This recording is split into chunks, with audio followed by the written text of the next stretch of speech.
অসহায় মানুষেরা চিৎকার করে বলে ফ্যাসিবাদের আমলে 5 টাকা চাঁদা দিলে এখন 20 টাকা দেয়া লাগে, আমরা কোথা থেকে মুক্তি পেলাম?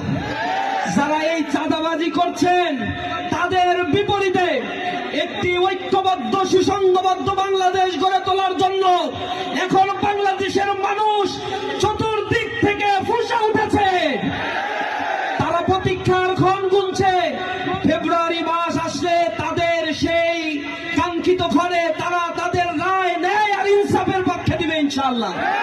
তারা এদেশের মানুষ জেগে উঠে দাঁড়িয়ে দেবে। সন্ত্রাসীদের অরণ্যে বাংলাদেশ পরিণত হতে পারে। চাঁদাবাজের বিরুদ্ধে মানুষের বিপ্লব ঘোষণা করতে হবে।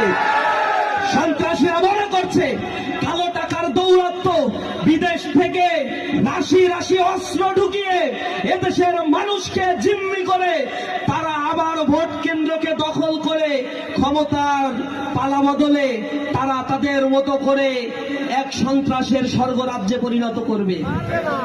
তারা ভুলে গেছে কিছুদিন আগে ফ্যাসিবাদ মনস্টার ছিল, এ দানবের পতন হবে এটা কেউ বিশ্বাসও করতো না। আপনারা দেখেছেন আয়নাঘরের কি বিভৎস কাহিনী মানুষের সামনে উঠে এসেছে, কিভাবে আর্মি অফিসারদেরকে দিয়ে হত্যা করা হয়েছে।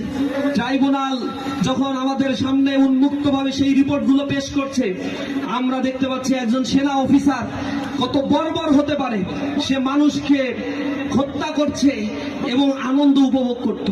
1000-এর বেশি মানুষকে সে মাথায় রিভলভার ঠেকিয়ে তারপর গুলি করে হত্যা করেছে।